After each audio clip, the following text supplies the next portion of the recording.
Gold, trusted gold buyers. మీరు తాకట్టు పెట్టిన బంగారాన్ని విడిపించి ఈ రోజు ఉన్న మార్కెట్ ధరకు కొనబడను.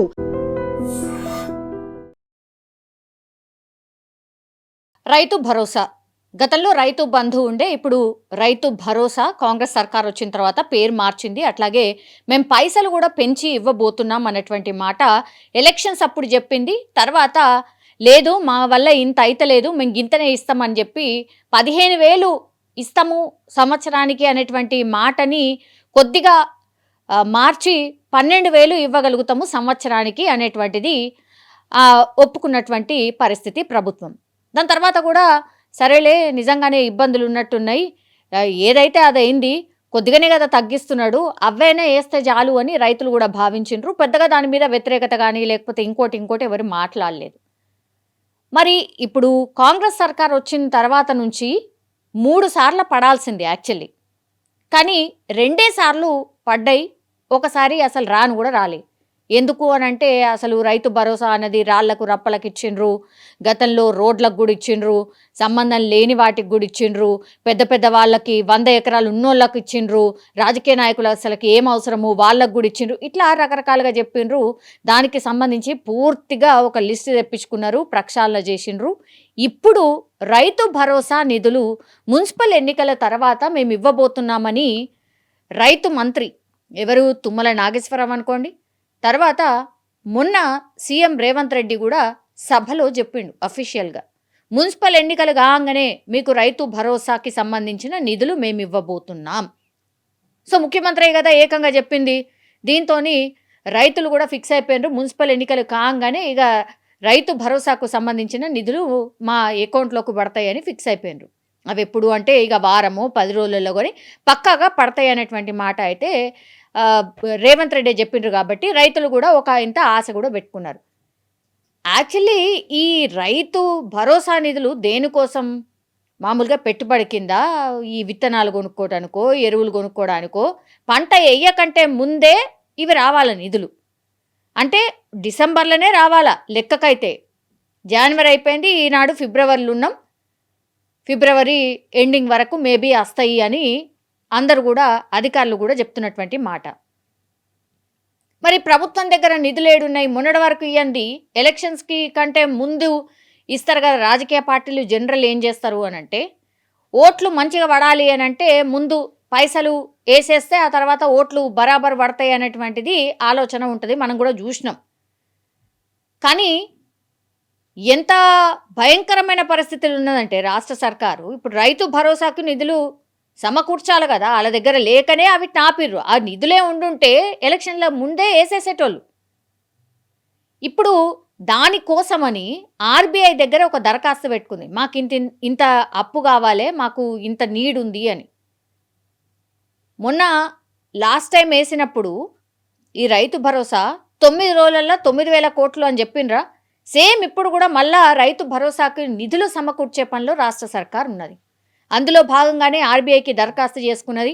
1-2 రోజుల్లో ఆ నిధులు కూడా రాబోతున్నాయి. ఆ తర్వాత రైతుల అకౌంట్లోకి ఈ రైతు భరోసా నిధులు ఇట్లనే 9 రోజులు 10 రోజులు లేకపోతే 15 రోజులలో అందరికీ వేయబోతోంది.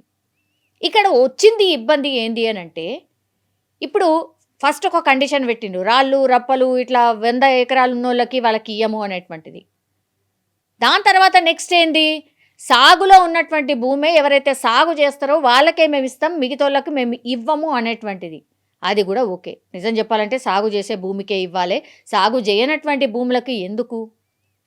అండ్ ఎన్నికలప్పుడు మీరు ఇంకో ప్రామిస్ కూడా చేసిర్రు, కౌలు రైతులకు మేము 12,000 రూపాయలు ఇస్తాం, అసలు వాళ్ళు కష్టం చేస్తుంది వాళ్ళని ఎవరు పట్టించుకుంటలేరు, మేమున్నాం, మేము ఆదుకోబోతున్నాం అనేటువంటిది ఆనాడు ఈ సర్కారే చెప్పి మరీ ఓట్లు వేయించుకున్నారు.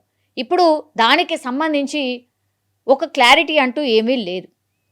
ఎవరు కౌలు రైతులు గుర్తించడం ఎట్లా అని అంటే దానికి సంబంధించిన కండిషన్లు రకరకాలుగా ఎంతో ఆలోచిస్తే కానీ ప్రభుత్వానికి కూడా అర్థమైతలేదు అసలు కౌలు రైతుల్ని ఎవరిని గుర్తించాలి అని. దీంతోని ఆ నిధులు అవి ఎటుపోయినాయో వాళ్ళ గురించి అసలు మాట్లాడింది కూడా ఎవరు లేరు. అసలు రైతు భరోసా నిధులు వస్తే జాలరా బాబు అన్న కాడికి రైతులు కూడా వచ్చేసారు. ఇప్పుడు లాస్ట్కి వస్తే 9,000 రూపాయలు ఇప్పుడు ఎక్కడో బ్యాంక్ దగ్గరికి వెళ్ళి అప్పు తెచ్చుకొని ఆ తర్వాత రైతులకైతే ఇవ్వాలి. 5 ఎకరాలకే ఇవ్వబోతున్నారు. అది కొంతవరకు స్పష్టత వచ్చేసింది. 1,58,00,000 మంది రైతులకి లాస్ట్ టైం నేను ఇంతకుముందు చెప్పినట్టుగా 9,00,000 కోట్ల రూపాయలు ఎవరికైతే వేసిండ్రో అప్పుడు 1,58,00,000కు సంబంధించిన రైతులకు అంటే ఈ రైతు భరోసాకు సంబంధించిన నిధులు వేశాము అని.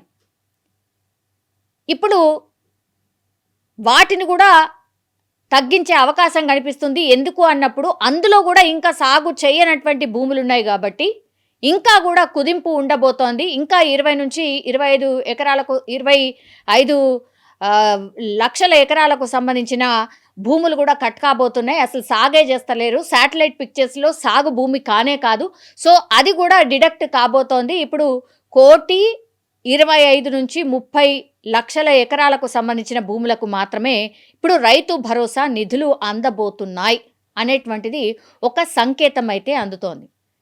సో రాష్ట్ర సర్కార్ ఏం చేస్తుంది అనంటే చాలా స్ట్రిక్ట్గా ఎవరైతే రైతులు భూమిలో పంట వేయట్లేదో వాటిని ఏదో ప్లాట్ల కిందనో ఇంకో కిందనో చూపెట్టి రైతు భరోసా నిధులు పొందుతున్నారో వాళ్ళందరినీ కూడా చాలా స్ట్రిక్ట్గా ఏరివేత కార్యక్రమం జరుగుతోంది.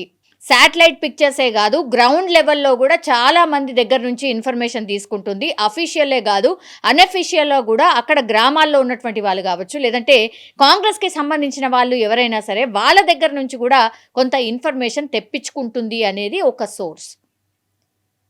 సో అన్ని క్రాస్ చెక్ చేసుకున్న తర్వాతనే రైతు భరోసా నిధులు ఎంత కష్టపడి తెచ్చి ఏడికెళ్ళో అప్పు పుట్టించుకొచ్చి తెచ్చి మరి ఇస్తున్నాం కాబట్టి ఒక్క పైసా కూడా వేస్ట్ కాకుండా ఎవరైతే నిజమైన రైతులు ఉన్నారో, ఎవరైతే రైతులు సాగు చేస్తున్నారో వాళ్ళకే ఇవ్వాలి అనేటువంటి ఉద్దేశంతో ఇవన్నీ చేస్తున్నామని రాష్ట్ర సర్కార్ అయితే చెప్తోంది.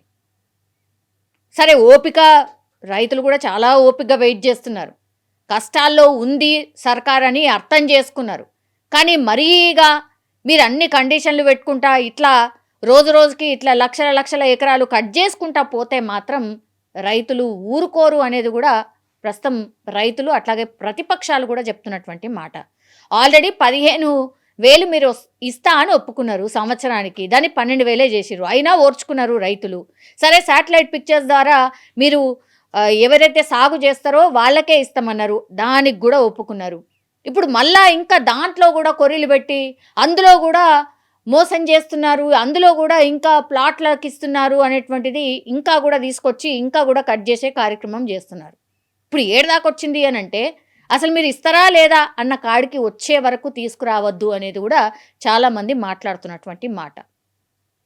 ఆల్రెడీ సీఎంఏ చెప్పిండు కదా ఒక మాట, నేను మున్సిపల్ ఎన్నికల తర్వాత వెయ్యబోతున్నా, దీనికి మాత్రం ఎట్లాంటి కొర్రీలు పెట్టకుండా ఇక ఎన్నికలు అయిపోయినాయి, తర్వాత మళ్ళా ఎంపీటీసీ జెడ్పీటీసీ రాబోతోంది, ఆ జెడ్పీటీసీ ఎంపీటీసీ ఎన్నికల కోసమే ఇది ఆపిండు, ఆ తర్వాతనే ఇవ్వబోతుండు, ఎంపీటీసీ జెడ్పీటీసీ ఎన్నికలు అప్పుడే ఇస్తాడు, ఇట్లాంటి మాటలు కూడా మాట్లాడుతున్నారు. ఇది చాలా నెగటివ్ అవుతుంది ప్రభుత్వం మీద. అండ్ గ్రామాలకు పోతే కూడా ఎమ్మెల్యేలను లేకపోతే స్థానికంగా ఉన్న నాయకులను ఇప్పుడు సర్పంచ్లను వాళ్ళందరినీ కూడా అడుగుతున్నారు. వాళ్ళు ఏం జవాబు చెప్పాలా? పైనున్నోళ్ళు బాగానే ఉంటారు కానీ కింద తిరిగే వాళ్ళకు మాత్రం చాలా చాలా కష్టంగా ఉంది.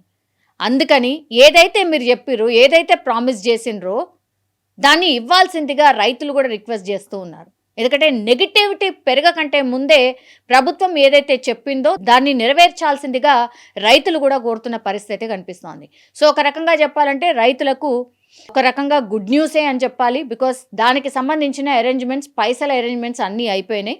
సో ఈ నెలాఖరు లోపల అందరి ఖాతాల్లో రైతు భరోసా నిధులు పడబోతున్నట్టుగా అధికారులకు అందినటువంటి సమాచారంగా మనకైతే తెలుస్తోంది.